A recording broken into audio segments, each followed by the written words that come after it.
Hello, everyone, and welcome to my podcast, where we explore the intersection of technology, trust, and transformation in the world of IT and cybersecurity services. Excited about today's topic, building trusted relationships, and why SMBs need a go-to advisor who has them covered. I'm Greg Rabine, and I help MSPs, MSSPs, and IT solution providers scale using AI-powered systems so they can grow revenue predictably. And today we're diving into one of a great topic for IT providers, building trusted relationships. So this is so critical for small and medium-sized businesses because technology is no longer just a utility. It's your business, it's your lifeline. And yet, all the complexity around cloud, compliance, cybersecurity, quantum, OT, IoT, most organizations don't need another vendor. They need a go-to advisor who can truly guide them and has them covered. So joining me today is someone who embodies that philosophy. John Hansman, CEO and president of Truett.io, I'm sorry. John has built a reputation for helping businesses navigate the balance between innovation and dependability, and for showing clients that trust isn't just earned once, it's maintained over the lifetime of the relationship. So with John, we're going to explore the trusted advisor. Hey, John, welcome to the show. Hey, thank you. Yeah, it would be great if you can just kick it off a little bit about your background, your journey to where you are today, and then we can talk a little bit about what you're seeing out there and some of the the opportunities and challenges, and maybe what the future holds. But I absolutely believe a few things, and that small and medium-sized companies, before they call a vendor, they're doing their due diligence. They're preparing, they're prepped, and they understand the use cases and maybe even considered doing it themselves. So I think it's really important, if you're a trusted advisor or not, to have an authoritative voice to your clients. And that's what they need. They need to know that John has got me covered. Right. So let me turn it over to you. I need to stop talking here a little Yeah. bit. Well, I think that, there's a need to just be a service matter expert and prove that you know exactly what the needs of the client are. And when we look at cybersecurity, especially how fast it's going, I think most businesses don't understand how ill-equipped they are for a cybersecurity attack or an incident.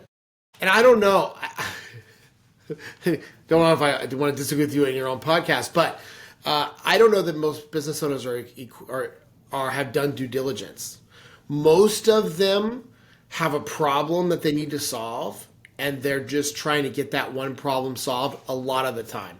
Or they've hit a point where they just don't know how to manage IT or what to do with it, and they're searching.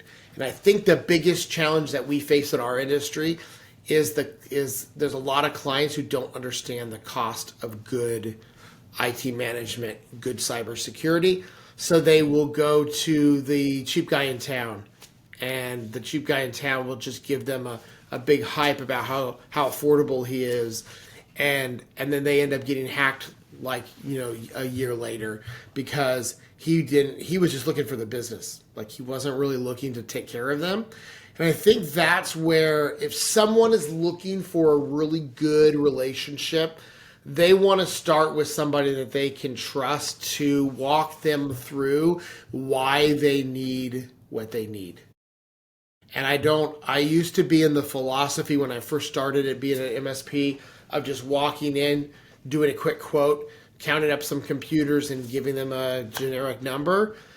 And I really firmly believe that we live in a world where we need to really look at what the risk level of the business is, the type of the business, and we need to actually prescribe what they really need. And the only way to do that is through a risk assessment. Oh, absolutely. You know, I mean, it's such a wide range of companies, right? It'd be SMBs. You know, I mean, I'd be a little conservative, but a 10-person law firm, a 10-person medical practice. I mean, you know, and obviously, you know, they go up to 100, and those are pretty significant organizations. And you need the expertise, and you need to have somebody who's done it before and understands, like yourself, that's experienced and understands the significant risk. So, you know, I mean, and we've all read it. Small companies think they're too small and to be attacked. You know, I don't need cyber. Ooh, a big mistake. So anyway, It is. And part of that is because most companies don't realize what the cost is when you actually have a cybersecurity incident. So behind me, you can kind of see half of it. There's a book over here that I co-authored with a bunch of other MSP owners. And I did a specific chapter in the book talking about the cost of a cybersecurity attack. And I actually use dental practices as an example.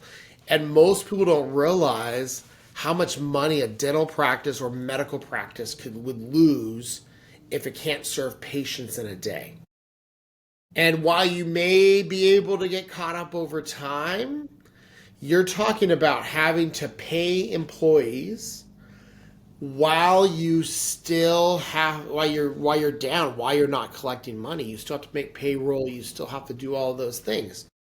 And most people don't realize that they're going to lose money. Same thing with trucking companies. I'm working with a lot of trucking companies here in Washington State, and it's $1,000 per truck every time one of those trucks is down. They lose $1,000 a day. So if a trucking company has 25 trucks, 30 trucks, 60 trucks, they're losing $60,000 a day in money just by not being able to take cargo where it needs to go. So if you have a cybersecurity incident in a trucking company that cripples you from being able to dispatch, from being able to get loads to where they need to go, you could easily be losing a lot of money. And you think about, if you think $60,000 a day, multiply that by 25, 28 days in the month, that's a ton of money. It's a ton of money that somebody could be losing from not being prepared. understand. So how does a business owner, or let's talk business owner, founder, CEO, how do they find a trusted partner? So in other words, I always thought of it as he needs somebody he trusts, or he needs somebody he trusts to trust me. Right. But anyway, how did they determine that? I mean, go ahead. Yeah, I think that's a challenge, right? There's a lot of people in your hometown. You're going to find a lot of people who are doing what we call break fix. And here's what I would say. I would generally, I know, and I'll say this, and I'm probably going to tick a couple people off, but I know there's some good break fix companies out there, like that are maybe running repair shops or things like that. They're generally not the people who are doing cybersecurity. I know in my town, the guy who has a repair shop, he's not really focused on cybersecurity. He's focused on repair. He's focused on helping consumer clients, or he's focused on basic technology support. He's the first to admit he's not doing cybersecurity. And if someone wants that, they're not in the right spot. There's a lot of businesses out there that won't admit that they're not focused on cybersecurity. They're just trying to get the business, like we all are, right? We're all trying to grow. I would look for a company that is primarily a managed service provider or a managed security service provider, so an MSP or MSSP. And I would interview them, and I would listen to how they talk to you from the very beginning. If they're talking to you about, well, we can just come out there and give you a quote and we'll get you a number, okay, that sounds awesome. And I would double check and look around at the other people in the city and figure out who talks to you about cybersecurity up front. Like that's the number one thing.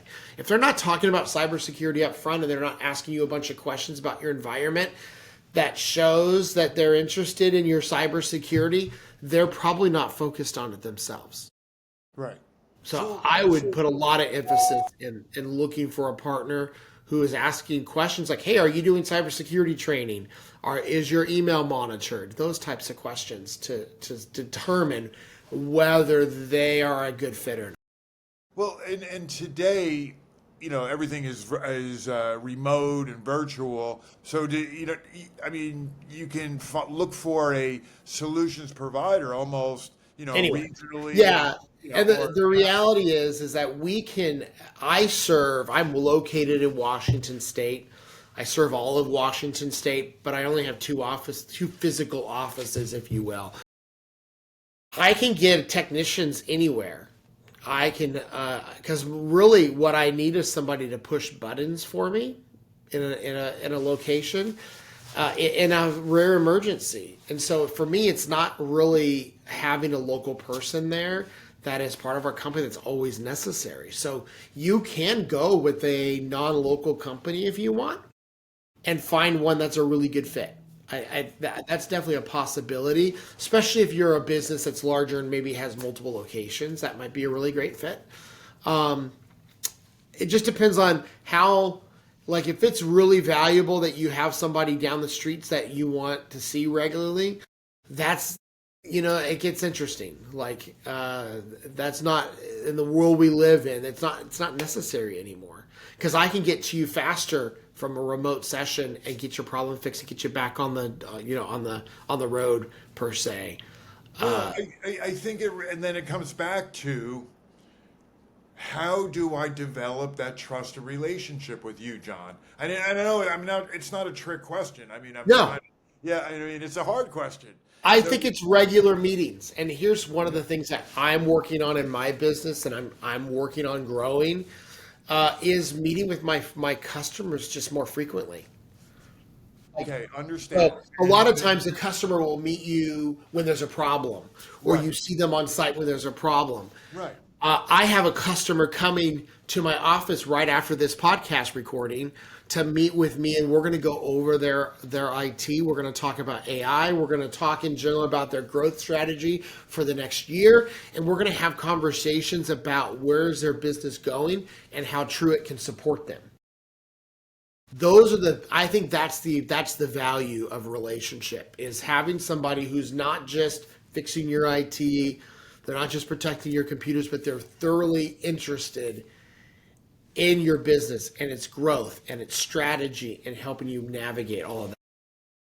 Yep. I do agree, and I'll go back to there's those times between those meetings. Obviously, those meetings are great, and you relish them. That's what you live for. And between those meetings, you have to stay in touch. So I'm going to use some of my sales lingo as a salesperson. So emails and phone calls are ignored, but you got to stay in touch. But you don't want to stalk somebody. You want to have productive communication. And you got to kind of stay in front of them in a very productive, valuable, and appropriate way. Yeah, I agree. And then and then obviously, well, like you're having those kind of meetings, you're well prepared. You're because you're interfacing and engaging, and you're staying engaged with them and their decisions. May it be around technology or AI or whatever the wherever they need guidance today. Yeah, yeah, yeah. I think you're right, and I think it's going to change. And I think the thing is, technology is changing so quick. Yep. And you got to have somebody who's keeping up with it, who's willing to meet you regularly to help you keep up. Right. And then there, obviously there's compliance and regulations, and may it be, well, all the, but depending if it's, Well, yeah. I mean, there's a lot going on, and you really have to look at your particular industry yep, and figure out what your needs are. So the needs for a CPA are going to be different from a doctor. The needs from a doctor are going to be different, from somebody who's maybe is doing, Department of Defense. All of those other ones are going to be completely different from retail. yep, yeah, And I you've got to be agree. able to build a solution for each one that's separate and different. Right. And I think it's important. Well, you have to make it easy to do business. 100%. And and you have you're supporting various markets, and you do that well. So did you work on the were you on the enterprise part of cybersecurity before Truett? No, actually, believe it or not, I was not even in this industry at all. I worked in the corporate world in the electronic security industry. So I actually started working for a small business when I was 19. Worked my way up into a leadership position. Over time, worked at that business for worked in that industry, into that business for 20 years. And I made most of my stuff was management leadership. So when we moved over to build Truett, I built it on the technology experience that I had, and then got some mentors, grew in my knowledge of cybersecurity and technology, and then I started hiring people to fill in those technology gaps that I didn't have. And because I'm not necessarily I'm not a college educated technician. I'm not any of that. I'm an entrepreneur, and I'm someone who saw a need in my community and decided to fill it, and decided that it was better for me to get out of the company I was working for, because there wasn't a path forward for me. So it helped me. It's what get me to start a business. I was in the electronic security industry running a 24-hour monitoring center, and I think that's where my experience comes from. I was running a center that had thousands of phone lines that came into it. It was a 24-hour operation with a full network. We had a full server environment with we had like a whole co-location, huge server rooms. With proprietary hardware that I had to support or find people to support. I spent a lot of my time being woke up at 2 a.m. for technical issues. That's been one of the coolest things about moving into this industry. That doesn't happen anymore because everything happens mostly during business hours, sometimes on weekends, but very seldom do we have something that I don't get woke up like I used to. Well, you're a hands-on guy. I mean, Yeah, you're an engineer, a hands-on engineer. yeah, And so exactly. you understand, being that trusted advisor, being able to communicate and update and with the relevant, valuable information that your, founders and CEOs need to know, so that they need to know that they're going to, keep the light. You're going to keep the lights on tomorrow. The lights are going to be on, and we're not going to have a breach that's, going to cost us $3-4 million and put us out of business. Totally, totally. And I think we have to think about cybersecurity from both breach perspective, but then also downtime. I think those are the two biggest things that Right. we have to be thinking about. Well, it's the ROI is like you spoke about before. When you're down, if that truck isn't on the road, you're losing out on that revenue, right? But if your systems are down, you don't get the order, the electronic order. Totally. Yeah, So I agree. I it, agree it stops 100%. everything, and then that's why it's a $3-4 million, um, expense or Yeah. loss. Yeah. Yeah. And it's getting worse over time. And I think more business owners have to really think through what their risk tolerance level is. I know, I agree.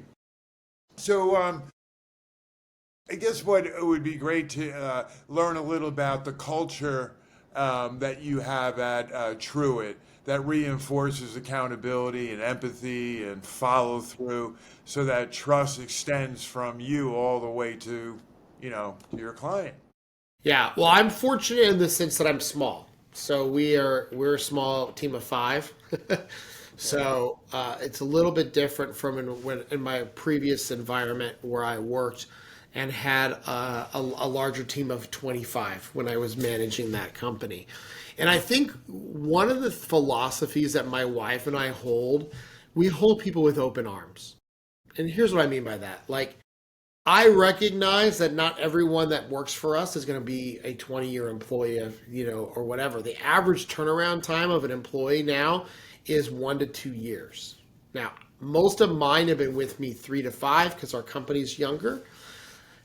I really firmly believe in holding employees with open arms with the goal of making them better when they leave than when they showed up. We do that through education. We do that through personal growth, opportunities, and then trying to build a culture that has some work-life balance, and so that they're able to go enjoy life and feel good about themselves. So we do our best to not have weekend events or weekend things that they have to do unless an emergency comes up, and we do our best to mitigate all of those on the beginning end so that there's very little interruption in people's personal lives. But really what we're always focused on is how do we make our employees better in the time that they work for us, so that if they do end up leaving, that they've got a personal growth strategy that helps them in their future. Um, I'm not a big fan. I used to work for part of the culture of my old business that I worked for was kind of making people feel like they could never do anything better. Like there was just this culture of kind of trying to keep people on a level to hold them there because they weren't paying very well.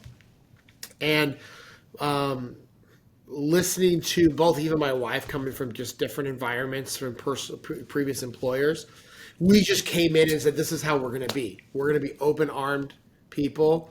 We're going to be super caring and try to help people through life issues if they come up.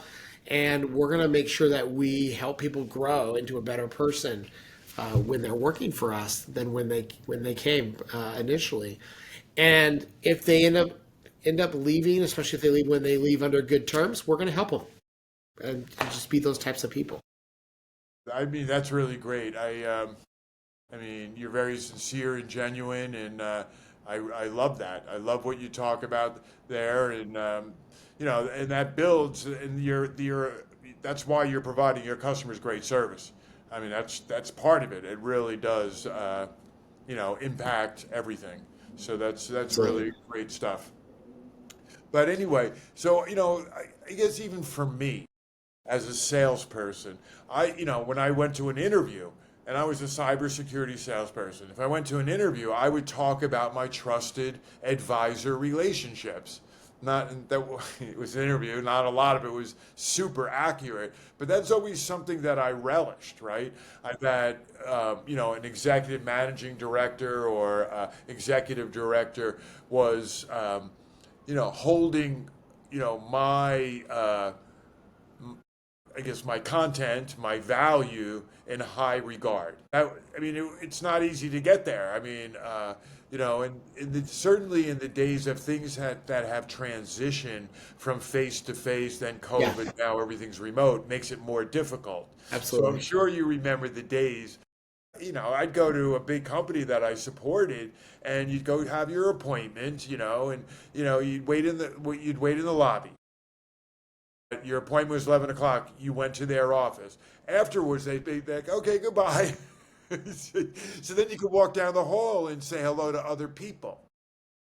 That's out the window. Those days are long over. Yeah, You're yeah, escorted in and out. And so it's really hard to, develop that, that relationship and trying to connect with somebody, which is really where you need to get to be a trusted advisor. I mean, it kind of goes beyond the superficial or Right. surface stuff, if you will. Yeah. And I think when you're talking, like, our business is very owner to owner for the way I'm operating currently.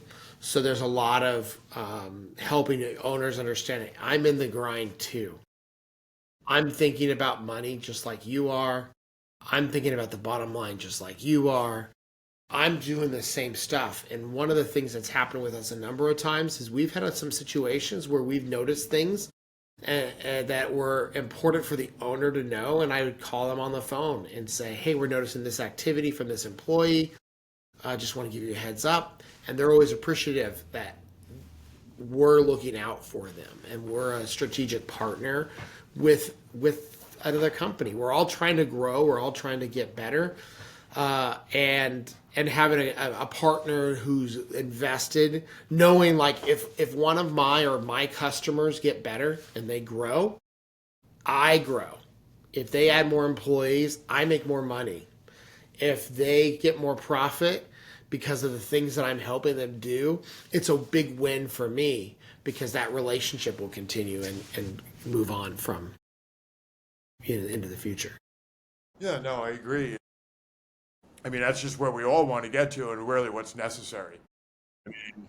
It's just the way of the world, and you have to, even with marketing and how you reach out to people, but you're always looking for that opportunity where there's a crack. I always say the crack in the door where and really what happens is the present guy that's there slipped up, ignored him. And then all of a sudden, the timing was right where this target had a question, and you were there to explain it. And I don't even throw rocks at them because we all get busy. And I know years as you get older fly by way faster. Yeah.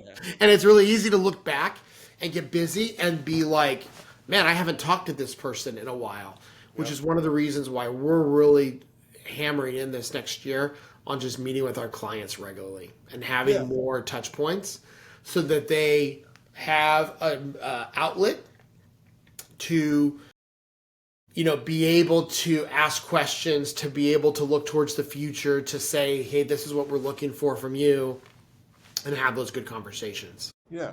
But I think that I agree. So it's about having an authoritative voice, having a digital platform that supports their interests or their investigation, whatever topic that might be. But they want it. You need the content and the right content. So you need to have all this in place. So when they are ready, you're ready to talk. Talk turkey, right? Talk specifics. But I think that what I like that I'm hearing from you is that you completely understand that getting to that point of trusted advisor is stripe by stripe. You earn it, and it's step by step. It's not an aha moment where they say, "Oh my God, you're my guy." You have to earn that, and other people are also looking to your competitors to push you out of the way to be that person. So it's a little bit of it's absolutely a strategy and something that you have to be very genuine about and very committed to. Totally, that makes sense. Yeah. Well, I mean, I think that this. Well, anyway, I mean, I thought this is a fantastic conversation, and I think that the way you approach it with your blend of empathy, accountability, consistency, really captures what it means to have your clients covered. And it's really about commitment. And I think that it comes across with you, and I think that people want to see that. They want to feel it. So before we close, is there any advice you can give S&MB leaders? Yeah, I think, we live in a world where things are getting just crazier. I would say two things. One, take cybersecurity seriously. Like, that's a thing that you need to be looking at for the risk of your business. The other thing I would take seriously is AI. And if you are not using it in your business, you should start talking about it and you should start making a plan. Here's what I'll tell you. Your employees are probably already using AI, so you really need to have some policy in place to control how they use AI in your business. And then you should be looking at where it can make your business more efficient. We didn't really talk about AI that much, but it's one of the key things that we're doing for businesses right now. You should be looking at it. You should be figuring out ways to make your business more efficient using AI. And you should be putting policy in place to control how your employees utilize it so that you don't have a data breach or you don't have it used incorrectly. Those are the biggest things I would focus on, is just keeping up with technology, because it's moving real fast. And most of us who are in the industry, I wouldn't say we're having a hard time keeping up with it, but it's moving real fast, and it's a lot of effort on our part to keep up with how fast things are changing. No, that's great, John. Well, big thanks for Yeah. joining us today, and it was great to learn about Truit.io and your approach to cybersecurity. So, to our audience, let me give you their website: www.truit.io. And to our listeners, thank you for joining us. If you found this discussion valuable, leave us a review on your favorite podcast platform and share this episode with someone who might benefit. You can also visit us at our website for more resources on scaling your IT services business at www.raybinassociates.com. And so we encourage you to connect with John, and don't forget to subscribe and leave us a review. Until next time, stay cyber resilient and keep innovating. Thanks, John. Thank you.